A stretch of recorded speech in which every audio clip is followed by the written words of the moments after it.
Alors, Manvi Arora, pronom elle, est chercheuse postdoctorale à l'Université de Montréal et chercheuse bénévole à l'Association for Transgender Health in India.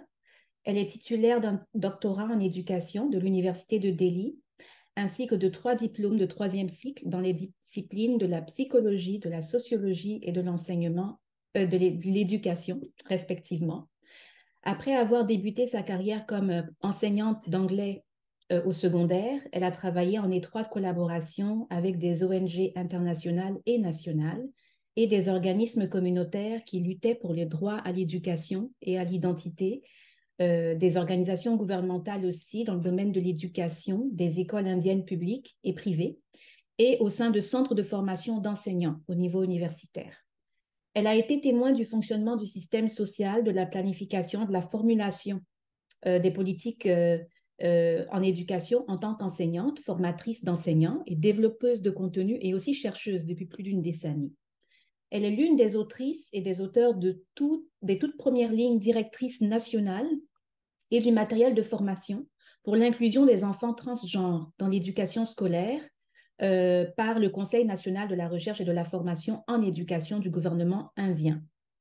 Ces connaissances interdisciplinaires l'aident à démêler les réalités vécues et les défis sociaux liés à la non-conformité aux normes prescrites, un domaine de recherche par ailleurs négligé par les universitaires indiens. Parallèlement, elle fait entendre la voix des jeunes Indiens transgenres et non-binaires sur une plateforme mondiale dans le cadre d'un projet de recherche longitudinal international financé par le IRSC et intitulé Grandir Trans, dont elle est l'une des co-chercheuses. Alors, bienvenue Manvi et je vous laisse la parole pour cette conférence. Thank you so much, both of you, Isabel, Dia, for the introduction. And with that, I think I'm going to start my presentation. I'll share my screen first. Everyone, you can see it. Yes. Yes. Good. Okay. So to begin with, as I would begin by apologizing that I will be speaking in English here. I mean, I am bilingual back in my country, but here I am trying to be trilingual, getting to know another language. But meanwhile, till the time I'm learning, I try to talk in English, but my presentation is in French. So I hope it helps. And today we are going to talk about Indian system of education, how the colonial rule impacted it, and now what are these steps being taken? What is the reaction of Indian education system to decolonize education? So with that, I will begin. Very quickly, we have all gone through the historical phenomena of industrialization, imperialism, colonialism, that was stretched around the globe and across time and overshadowed almost the entire globe at one point. So, which began in the age of discovery. So a lot of you in the audience, almost all of us are touched by colonialism in one way or the other. I mean, some of you might think that we are too young. We are not that old. Our countries gained political independence when we were born. But I agree, your country gained political independence. There was country's name, flag, own constitution, maybe registered with the UN in their own name. But are we completely free of colonial impacts on our lives is something that we're going to talk about in more detail today. Okay. One. Yes. So in India, So in India, it was in 15th century, around 15th century, that we can say that first Portugal European ruler came, and they started establishing trade relationships with India, and it was soon followed by Dutch, French, English, and Danish rulers. By the time it was like 16th, 17th century, the trade relations were very well established, and Queen Elizabeth of Britain had formed East India Company that was responsible for trade with India, and the larger goal was to expand this trade. In India, the trade was majorly around spices, around raw materials. But the aim was to spread this across Asia. So by 19th century, around 19th century, I can say that the Britishers had direct or indirect control over almost all of India. It was in 1857 that there was a major rebel from the native Indian community towards this British rule. The rule was by the East India Company. And it was majorly because of the disappointment related to harsh land taxes that were being laid, the social reforms that were being aimed, and it was a military threat that was posed against the power. And soon the rule was transferred from the East India Company, which was dissolved, to the Crown directly. So from the power going to the Crown to the Queen directly, till the time India politically gained independence, it was like a period of 90 years. And it is this 90 years that we'll be looking at, because till then, it was more restricted to trade and industry.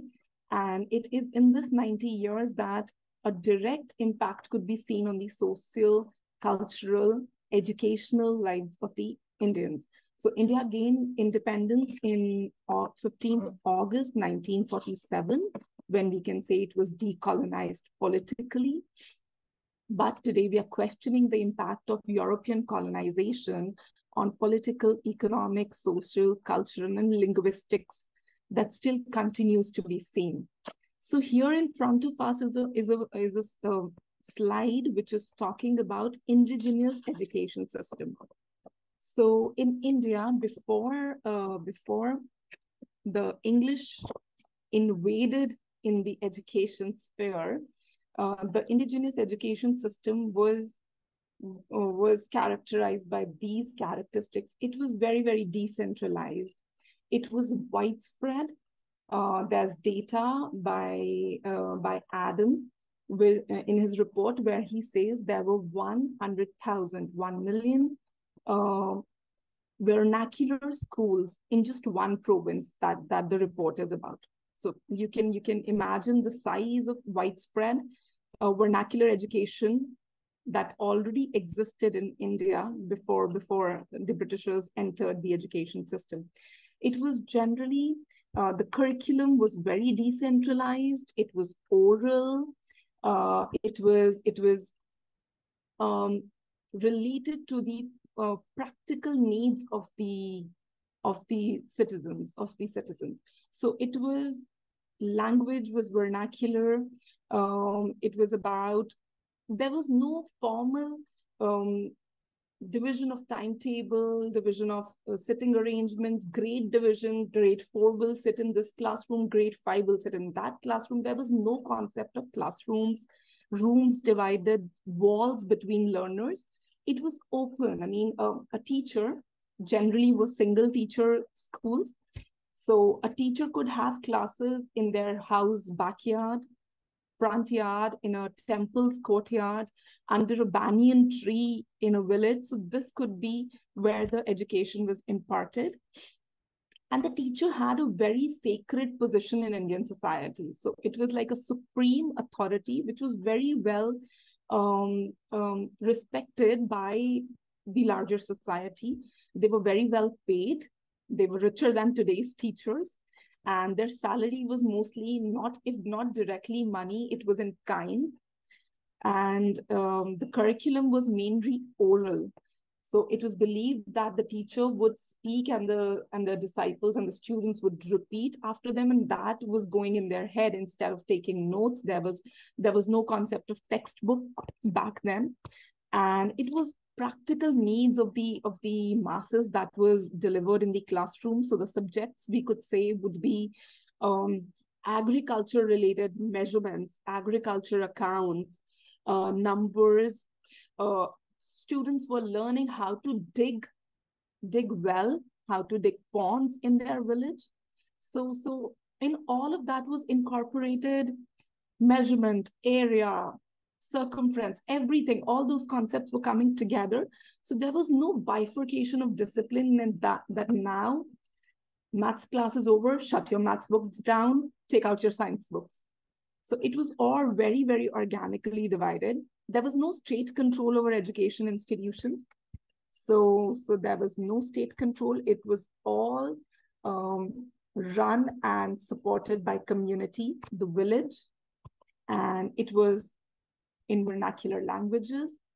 Girls in lower caste were not allowed to participate in formal education. So when I talk about caste, I'll quickly tell you that in India, there used to exist a caste system, a caste system where people were divided into 4 castes. The uppermost caste were the Brahmins. They were the priest and the teacher. The second were Kshatriyas, the rulers and the warriors and the kings who used to protect the society from invaders. Third was Vaishyas, landlords, merchants, businessmen.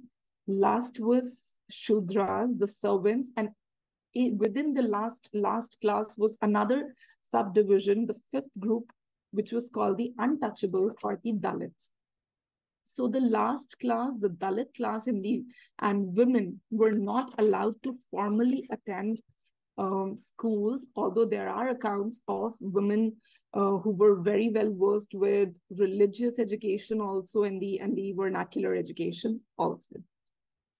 Okay, so now when Britishers started to come in contact with the society, they wanted to intervene in the education. But I would like to raise a question here. I mean, these questions come before we go deeper into decolonizing and reversing the impacts of colonization on colonies. It is important to understand a few points quickly here. The colonial state was, after all, no welfare agency. It existed to facilitate and expand exploitative trade. Funding a program of mass education was obviously beyond its purview, even if some charitable souls passionately supported it. Then why did they feel the need to enter education? I mean, if it was just restricted to trade, then why education? So as I told you, once the power shifted from East India Company to the Crown directly in 1857, this transfer now wanted to be demographically and geographically be visible. And until now, the violence which had helped the empire to build was now being replaced by socialization. And when it is about socialization, it is where education had a role to play. So state by then, which was primarily involved with higher education, urged the increased attention to be given to elementary education, use of vernacular schools, the pathshalas that already existed, was used to develop a general system of education. And because the pathshalas were already very widespread, it was a cheap mode to spread this general education, and they were already very popular. So directives and measures to regulate pathshalas started to come up. And the directly started with training the teachers to run the school better, and it gradually, the training gradually it spread, and now it was Eurocentric methods of arithmetics, science, language that started to sneak in, and the agriculture-based education, the practical education that started to take sideline. So now it was this period that there was sitting arrangements in classrooms, there was attendance registers that came in, and there was examination system which never existed in indigenous education ever. So there was clearly defined guidelines of what is to be taught, how it is to be taught, how to maintain this discipline, how to make school more effective. Only then the school would get grant from the state, the students would get scholarship from these states. And if you're a pass out from these government schools, only then you could participate in the job market eventually. So pass outs from indigenous pathshalas, where the traditional gurus declined training, were not given any space in the job market. So this is how the change in education system started materializing. Okay. Now we are very quickly going to talk about some of the famous myths, and we're going to debunk those myths today about education, which the colonial rulers have always professed. It is very commonly said that colonial rulers were getting into the spaces of culture, society, education of the colonized or the colonies, because they were traditionally ignorant societies, and they were put on the path of progress and modernity. The modern science was introduced, technology, medicine, commerce. It was all introduced with this interaction between the colony and the colonial ruler. So, the utilitarian represented by Mill and Bentham, justifying colonialism on the need for progress and forcing natives to climb the inclined plane of history to achieve what the Europeans had already achieved. So this is the first point that I would want to debunk here. I'll quickly take you to the next slide. This first picture is from 3300 BC, the Indus Valley civilization, also known as the Harappan civilization, which was there in India. If you could just look at the pictures, the brick formation, the area, the way they've planned the city, the town planning demonstrated here, clearly shows that the people were well versed with measurements and geometry. In the same civilization, there are proofs of sanitation, water waste treatment, terracotta, baked bricks, glazed pottery, bronze and copper artifacts that you can see here. They were all discovered in the Indus Valley excavation, indicating a highly developed metallurgy. Proofs of trade were also found. So definitely a society that had this kind of history in 3300 BC was not that, I mean, I would say, backward or to be uplifted by the colony. We also talked about how there were proofs of very, very scientifically backed uses of herbs in Ayurveda. India also had yoga. India had very profound understanding of spatial movements of planets and sun and moon, and how they were traced in astronomy. Mathematical evidences of a lot of stuff was already going on back in 499 BC, 600 BC. Charak Samhita and Sushruta Samhita are two important texts in this field that mentions medicinal plants and herbs. They talk about 760 different plants, use their roots, barks, flowers, leaves, and diet was also very emphasized in the Ayurvedic way of life that Indians practice. So all of this, I mean, there was no enlightenment that was required per se in the colony that was being colonized here. So okay. So next customary statement that we often hear here in Indian education also, that Britishers entered in our education system mainly with the aim to produce clerks. So that also is something that I want to highlight here. Britishers definitely had an aim to produce the civil society. They could only be a small network of men with property, civil servants, and professionals. The colony state needed people within the colonial society whom it could depend upon. It was important that their trustworthy people should be influential in the native community, as well as the cultures and the ways of life of the ruler. The colonial state apparatus was much too small to ensure order without the collaboration of such influential people. Provision of intellectual and aesthetic enrichment of the propertied class. So it's not creating clerks, it's about actual intellectual and aesthetic enrichment. I mean, what education should actually be doing of the propertied class.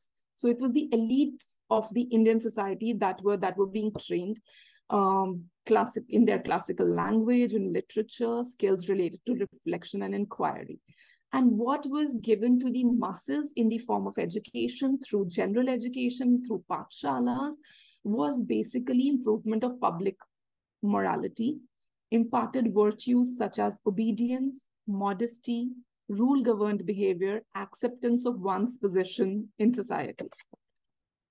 And the last myth that is often discussed is that Indian education, as we've already discussed, I mean, there's no judgment about it, that the Indian education, the indigenous education that existed, was never meant for critically enlightened minds. It was catering to the practical needs of the masses. So the third myth that is often said is that we've created an egalitarian, equal educational environment where we've given opportunities for everyone to participate in it. So equality of education, I'm not sure. Equality of educational opportunity, I think, yes, was done. I would like to keep a fact in front of you here that in a recent study, it was estimated that 1.2 million sanitation workers in India were mostly from either the lowest caste that we discussed, Dalits, or denotified tribes. And this data is from 2019 study. So almost like 71, 72 years of independence, being with the colonial education for like 150 years, and still most of the Dalits are still involved with sanitation work in India. So I really question how egalitarian the colonial education has been. Okay. So the result of colonial education has been institutionalized and Eurocentric education, which displays the indigenous knowledge. Institutionalized education never existed here. And today what happens is, if you're doctoring your own self using the indigenous knowledge, using the knowledge of medicinal uses of herbs or maybe some home remedies, if you know the benefits of turmeric, you're often termed by your own children in the family as irresponsible. Why aren't you taking care of your health and properly go to a doctor and see a practitioner, visit a hospital?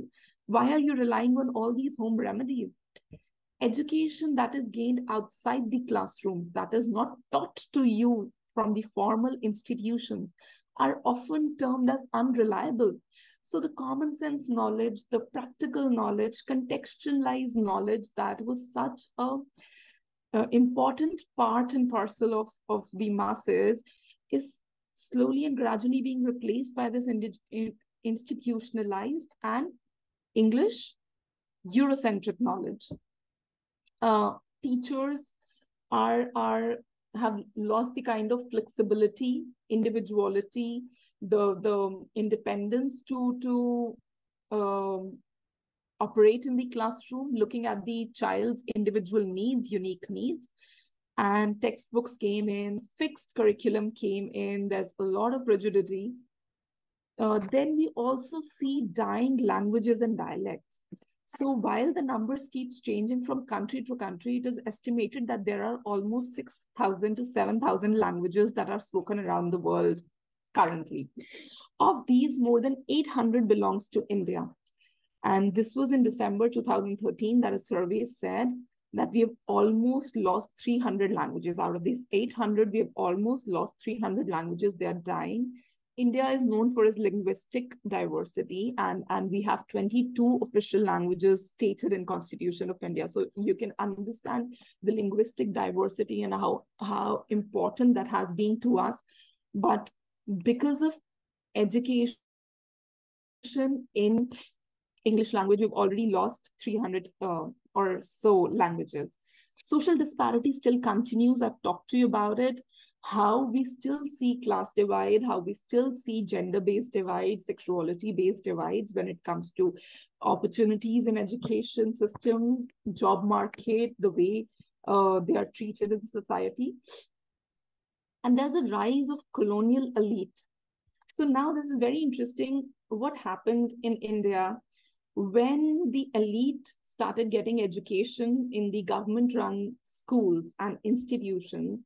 It was suddenly that the knowledge and the capacity to inquire, which was the privilege of the colonizers, was with the natives as well. The natives were supposed to be ignorant and passive, and now they had this magic wand of the social mobility, from moving on to where they were, to change of roles, to be in the other person's shoes, to be in the power position.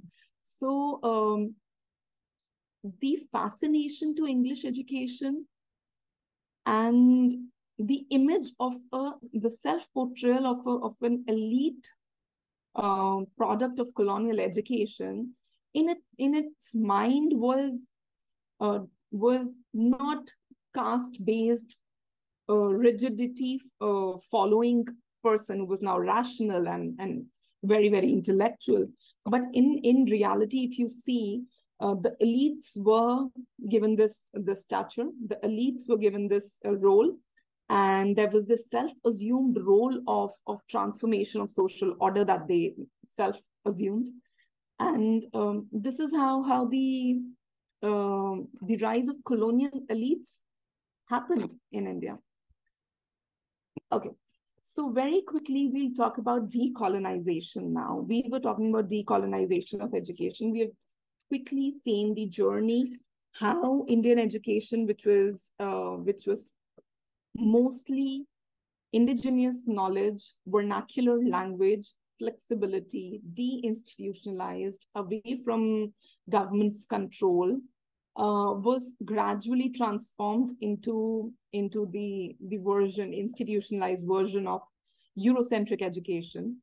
When we talk about decolonization of this education, I mean, for me, it is a way to foster epistemologies and pedagogies that are devoid of Eurocentric and colonial bias and prejudice. Resist the hegemony of Western ideas that have been limiting in various disciplines.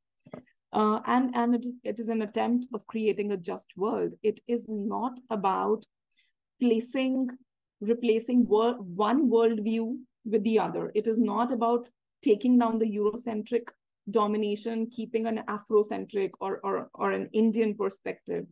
It is about universalism. I mean, it is not that the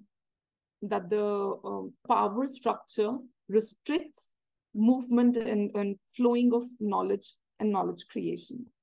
So when we talk about decolonizing education, we often need to stay away from celebrating nativism, too much of celebration of nativism.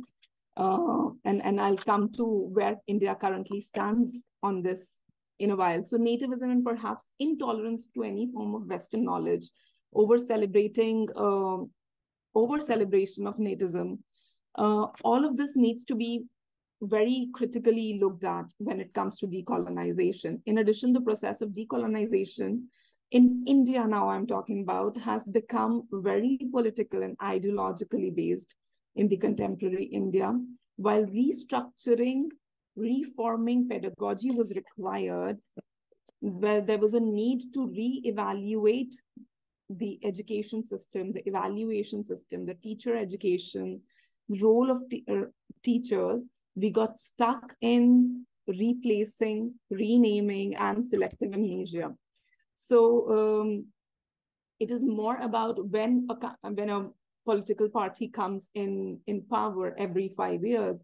So depending upon if they belong to the left or to the right, they would start changing certain facts in the textbook. So there are changes in the textbook that takes place.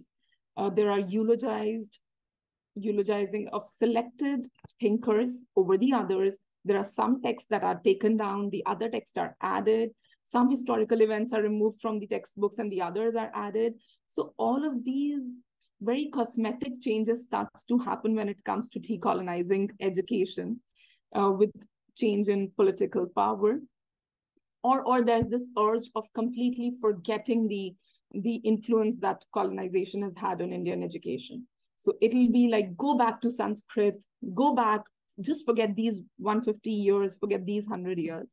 While there are handful of attempts that still exist, like the one mentioned here, there was this conference that took place in Malaysia in 2011, where one of the Malaysian law professors very well articulated that when we talk about law in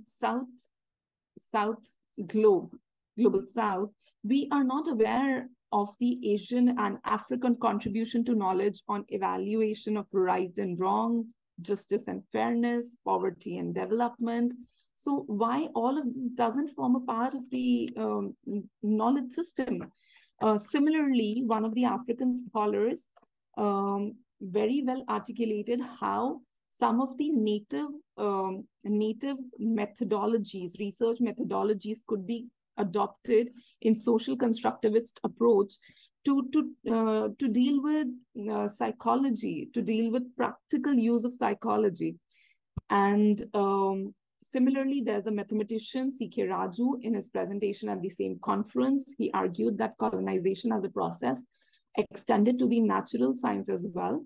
Raju based his presentation in favor of the traditional Indian notion.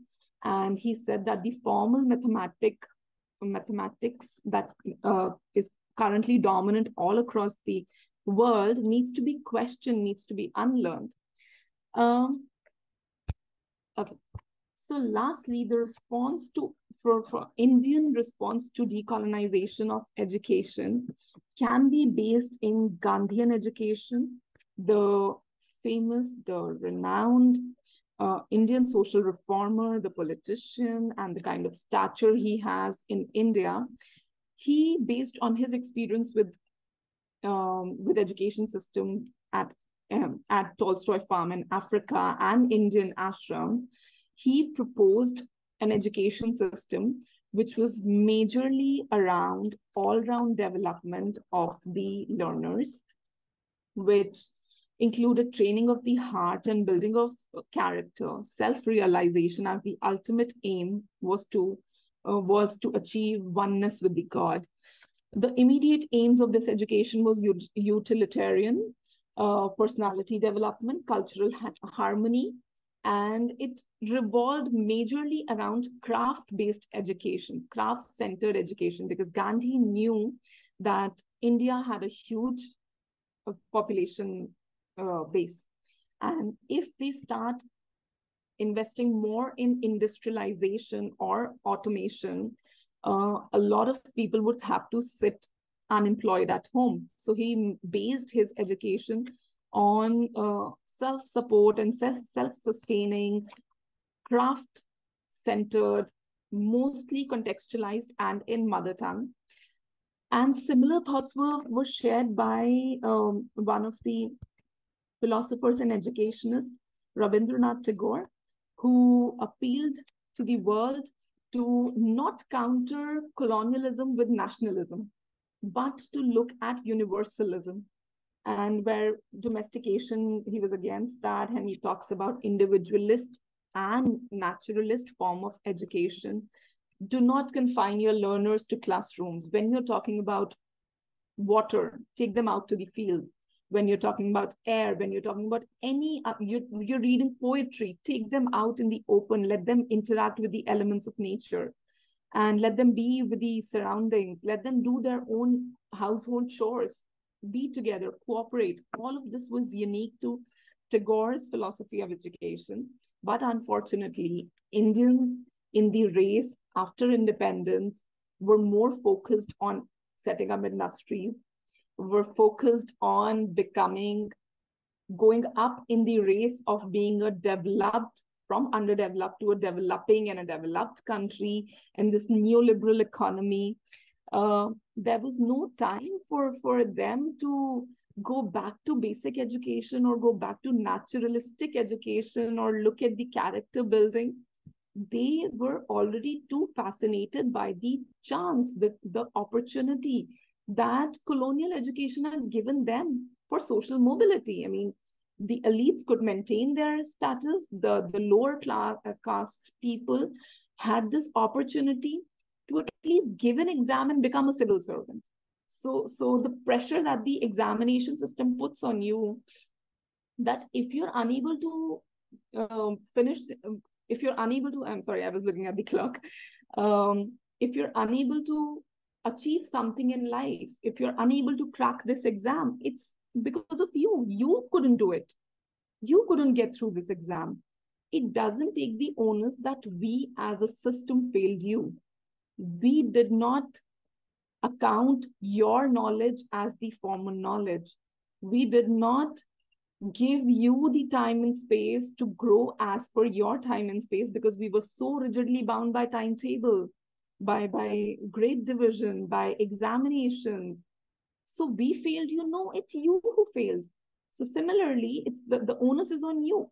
We have given you the educational opportunity, even if now you lower caste people, women are unable to use that opportunity. That's on you. So it's time that we start to reflect, get a little away from the cosmetic changes that we make to textbooks, curriculums, what finds space in the social sciences class book as the historical event when there's change of power of the ruling party, and go a little deeper into how do we actually conserve what was indigenous knowledge, what was contextualized knowledge, what was practical knowledge that all of us had inherent, was living knowledge before that becomes extinct. There's an recorded example of how a child in village, which was very, very densely surrounded by flora and fauna, knew 116 uses of a single herb found in their vicinity. And that never made to formal knowledge that's transacted in the classrooms. So that is not knowledge anymore. I mean, we should be sorry to that child. Instead of saying, you failed our examination system, you failed the exam because you don't know what is being asked in the exam. So it's time that we conserve.